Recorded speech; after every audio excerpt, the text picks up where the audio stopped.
ఆకాశవాణి ప్రాంతీయ వార్తలు చదువుతున్నది కె సుగుణ. ముఖ్యాంశాలు.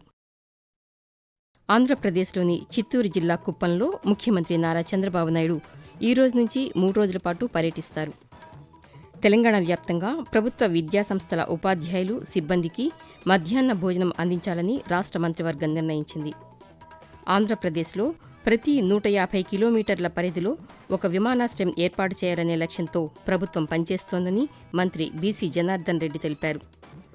అల్పపీడన ప్రభావంతో ఆంధ్రప్రదేశ్, తెలంగాణ రాష్ట్రాల్లో వర్షాలు కురుస్తాయని భారత వాతావరణ శాఖ వెల్లడించింది. వార్తల వివరాలు. 3 రోజుల పర్యటనలో భాగంగా ఆంధ్రప్రదేశ్ ముఖ్యమంత్రి నారా చంద్రబాబు నాయుడు ఈ రోజు నుంచి 5వ తేదీ వరకు చిత్తూరు జిల్లా కుప్పం నియోజకవర్గంలో పర్యటిస్తారు. ఇందులో భాగంగా మొదటి రోజైన ఈ రోజు గుడిపల్లె మండలం పొరుగుపల్లెలో 3,847 కోట్ల రూపాయల పెట్టుబడులతో ఏర్పాటు చేయనున్న 12 పరిశ్రమలకు శంకుస్థాపన చేస్తారు. అనంతరం ఆహార శుద్ది కేంద్రాన్ని ప్రారంభించి ఉద్యోగ నియామక పత్రాలను అందజేస్తారు. అలాగే రూఫ్టాప్ సోలార్ ప్లాంట్ల ప్రారంభోత్సవం, ప్రధానమంత్రి ఆవాస్ యోజన పథకం కింద నిర్మించిన ఇళ్ల పంపిణీ కార్యక్రమంలో పాల్గొని బహిరంగ సభలో ప్రసంగిస్తారు. రేపు జిల్లాలోని శెట్టిపల్లి, గుట్రాలపల్లి, కంగుంది గ్రామాలతో పాటు కుప్పంలో ముఖ్యమంత్రి పర్యటిస్తారని అధికారులు తెలిపారు. డేటా ఆధారిత పాలన, సాంకేతికత వినియోగంతో ఆంధ్రప్రదేశ్ను బలమైన ఆర్థిక వ్యవస్థగా తీర్చిదిద్దేందుకు ప్రభుత్వం కృషి చేస్తోందని ముఖ్యమంత్రి నారా చంద్రబాబు నాయుడు తెలిపారు. తిరుపతిలో ప్రణాళిక శాఖ ఆధ్వర్యంలో నిర్వహించిన పాలన కోసం ఆర్థిక సమాచార విశ్లేషణ రాష్ట్ర స్థాయి కార్యశాలలో ముఖ్యమంత్రి నిన్న పాల్గొన్నారు. ఈ సందర్భంగా చంద్రబాబు నాయుడు మాట్లాడుతూ ప్రభుత్వ శాఖల సమాచారాన్ని ఒకే వేదికపైకి తీసుకొచ్చే డేటా లేక్, ఆరోగ్య రంగంలో సంజీవని వంటి కార్యక్రమాలను అమలు చేస్తున్నామని వెల్లడించారు. ప్రస్తుత పరిస్థితులలో డేటా అనే అంశమే సంపదగా మారిందని, భవిష్యత్తులో డేటా ఆధారిత నిర్ణయాలకే అత్యధిక ప్రాధాన్యం ఉంటుందని ముఖ్యమంత్రి పేర్కొంటూ, Data is wealth, according to me. You are having proper data. You will arrive a real solution for execution, for monitoring, for corrective measures.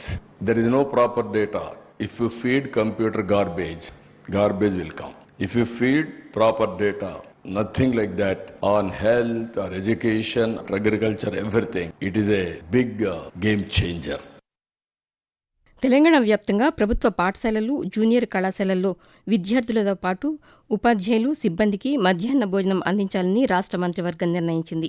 హైదరాబాద్లోని రాష్ట్ర సచివాలయంలో ముఖ్యమంత్రి ఏ రేవంత్ రెడ్డి అధ్యక్షతన మంత్రివర్గ సమావేశం నిన్న జరిగింది. సమావేశ నిర్ణయాలను సమాచార, పౌర సంబంధాల శాఖ మంత్రి పొంగులేటి శ్రీనివాసరెడ్డి పాత్రికేయులకు వెల్లడించారు. మూసీ నది పునరుజ్జీవన ప్రాజెక్టు తొలిదశ పనులకు అవసరమైన పరిపాలనా అనుమతులకు మంత్రివర్గం ఆమోదం తెలిపిందని వెల్లడించారు.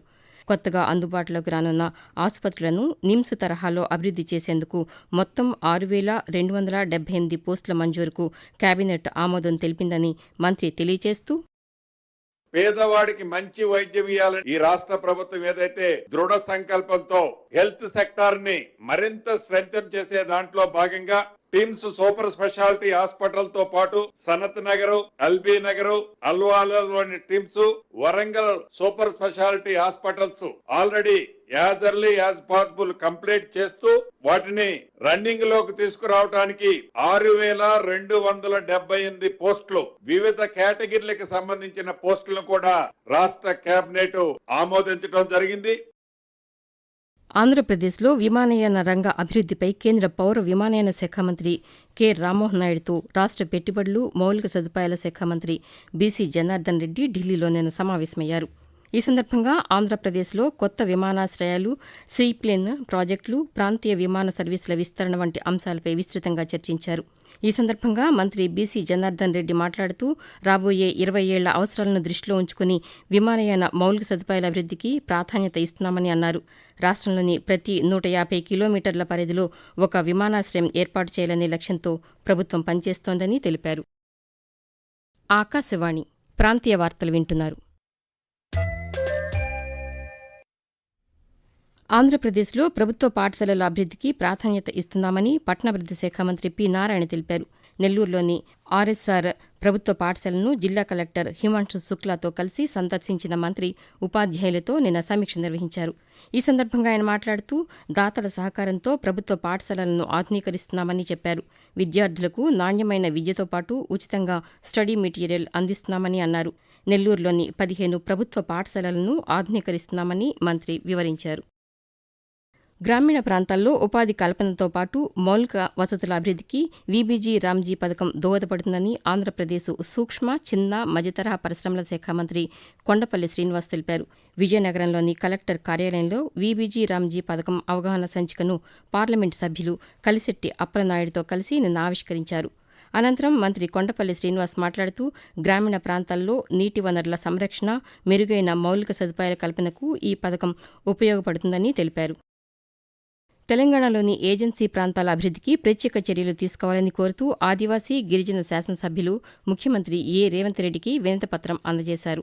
హైదరాబాద్లోని రాష్ట్ర సచివాలయంలో మంత్రి ధనసరి అనసూయ సీతక్క నేతృత్వంలో గిరిజన శాసనసభ్యులు ముఖ్యమంత్రిని నిన్న కలిసి పలు అంశాలపై చర్చించారు. ఈ సందర్భంగా శాసనసభ్యులు మాట్లాడుతూ ఏజెన్సీ ప్రాంతాల నియోజకవర్గాలకు అదనంగా 2000 ఇందిరమ్మ ఇళ్లను కేటాయించాలని కోరారు. పోడు భూములకు పట్టాలు మంజూరు చేయడంతో పాటు ఇందిరా గిరిజన వికాస పథకాన్ని అమలు చేయాలని విజ్ఞప్తి చేశారు. గిరిజన ఆశ్రమ పాఠశాలలను ఇంటర్మీడియట్ స్థాయి వరకు నవీకరించాలని, ఐటీడీఏలను మరింత బలోపేతం చేయాలని ముఖ్యమంత్రిని కోరారు. తిరుమల శ్రీ వెంకటేశ్వర స్వామివారిని ఆంధ్రప్రదేశ్ ఉప ముఖ్యమంత్రి కె పవన్ కళ్యాణ్ నిన్న దర్శించుకున్నారు. తిరుపతి జిల్లా రైల్వే కోడూరు నియోజకవర్గంలో నిర్వహించిన వీబీజీ రామ్జీ ప్రారంభోత్సవ కార్యక్రమానికి హాజరైన అనంతరం ఆయన తిరుమల చేరుకుని స్వామివారి సేవలో పాల్గొన్నారు. దర్శనం అనంతరం ఆలయ ప్రాంగణంలోని రంగనాయకుల మండపంలో వేద పండితులు పవన్ కళ్యాణ్కు ఆశీర్వచనం చేసి స్వామివారి చిత్రపటం, తీర్థ ప్రసాదాలు అందజేశారు.